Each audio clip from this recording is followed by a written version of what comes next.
আসসালামু আলাইকুম রহমতুল্লাহি ওয়া বন্ধু সকল, আশা করি সবাই ভালো আছেন। আলহামদুলিল্লাহ, আপনাদের বরকতে আমিও ভালো আছি। দেখেন, মানুষ যদি মানে তাহলে অল্পতেই মানুষ কামিয়াব হতে পারে। দেখেন, এক বুড়ির মার এক ওয়াকিয়া আপনাদেরকে আমি শোনাচ্ছি, দেখেন কতটুকু মানেছেন। একদিন এক গাঁয়ের মাধ্যমে এক জলসা হতে আছে। জলসার মাধ্যমে তো আমাদের বহুত যুবক ভাইয়েরাও জলসার মাধ্যমে যায়। সেই জলসার মাধ্যমেও এই যুবক ভাইয়েরা কি করতে আছে, রাতের মাধ্যমে জলসার মাধ্যমে যেতে আছে। যাওয়ার পথে দেখে রাস্তার কিনারা এক বুড়ি মা বসে আছেন। তখন এই যুবক ভাইয়েরা বলল, বুড়ি মা চলো আমরা কি করি, জলসার মাধ্যমে যাই। বুড়ি মা কি করলো, চলো যাই, আমিও তোমাদের সাথে যাব। তখন বুড়িমা তিনাদের সাথে এই জলসার মাধ্যমে চলে গেল। চলে যাওয়ার পর জলসার প্যান্ডেলের এক কিনারায় বসে এই বুড়িমা শুনতে আছেন, বক্তা সাহেবের কথা শুনতে আছেন। তারপর এই স্টেজের মাধ্যমে বক্তা সাহেবে বলল, অধিকাংশ কি করি, পেশাবের সিটার থেকে হেফাজতে থাকি না। যদি না থাকি তাহলে কাল কিয়ামতের দিন আল্লাহ তাবারক তাআলার কাছে জবাব দিতে হবে। আপনারা নরম জায়গার মাধ্যমে পেশাব করবেন। যদি শক্ত জায়গার মাধ্যমে পেশাব করেন তাহলে পেশাবের সিটা হওয়ার সম্ভাবনা থাকে। সেই কারণে আপনারা কি করবেন, নরম জায়গার মাধ্যমে পেশাব করবেন, যাতে করে আপনাদের শরীরের মাধ্যমে পেশাবের সিটা না আসে।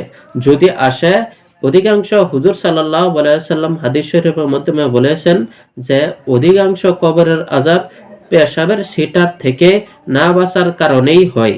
সেটা হুজুরে বলল যে আপনারা এখন থেকে কি করবেন, নরম জায়গায় পেশাব করবেন। সেই ওয়াজটি শুনে বুড়িমা কি করলো, ঘরের মাধ্যমে চলে আসলো। আসার পর সেই বুড়িমা আমল করতে লাগলো।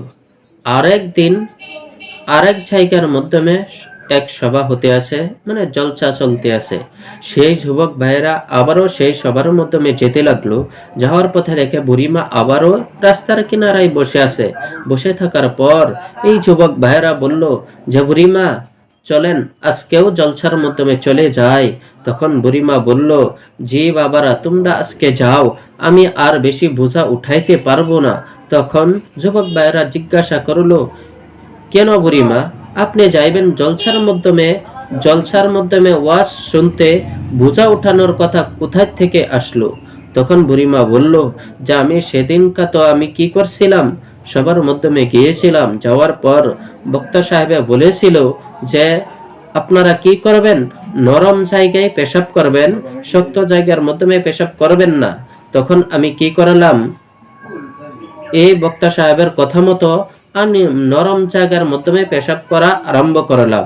তা আপনি নরম জায়গার মাধ্যমে পেশাব করা আরম্ভ করেছেন, তাহলে আপনি সবার মাধ্যমে চাইবেন না কেন? নরম জায়গায় পেশাব করেন, ভালো কথা। তখন বুড়িমা বলল যে আমি কোথায় নরম জায়গা সব সময় পাইব? তখন আমি কি করি, কিছু ভালো আমার থৈলার মাধ্যমে বেরা করি, আর যেখানে আমার পেশাব লেগে যায় তখন আমি কি করে এই ভালোর মাধ্যমে পেশাব করি। দেখেন বুড়িমা কতটুকু আমল করেছে। আর আমরা কি করি, সবার মাধ্যমে জলসার মাধ্যমে যাই, যে আমরা কি শুনি এই কান দিয়ে যদি শুনি সেই কান দিয়ে বাইর করে দিই। আমরা কি করি না, এটার উপরে আমল করি না। আসল কথা হইল যে কি করতে হবে, আমাদেরকে প্রকৃত হিসাবে আমল করতে হবে। যেটা আমরা শুনবো সেটার উপরে প্রকৃত হিসাবে আমল করতে হবে। আমাদের আমলকে আমরা মজবুত করতে হবে। আমরা সবার মাধ্যমে জলসার মাধ্যমে যাই, আমরা মসজিদের মাধ্যমে খতিব সাহেবের খুতবা শুনি, কিংবা তো কথাবার্তা শুনি, সেটার মাধ্যমে আমাদেরকে প্রকৃত হিসাবে আমল করতে হবে। তাহলে আমরা প্রকৃত মুমিন হতে পারবো। আর না হলে এরকম কবরের আযাব থেকে আমরাও নাজাত কোনো কখনোই পাইব না। সেটা থেকে হেফাজতে থাকার চেষ্টা করবেন ইনশাআল্লাহ।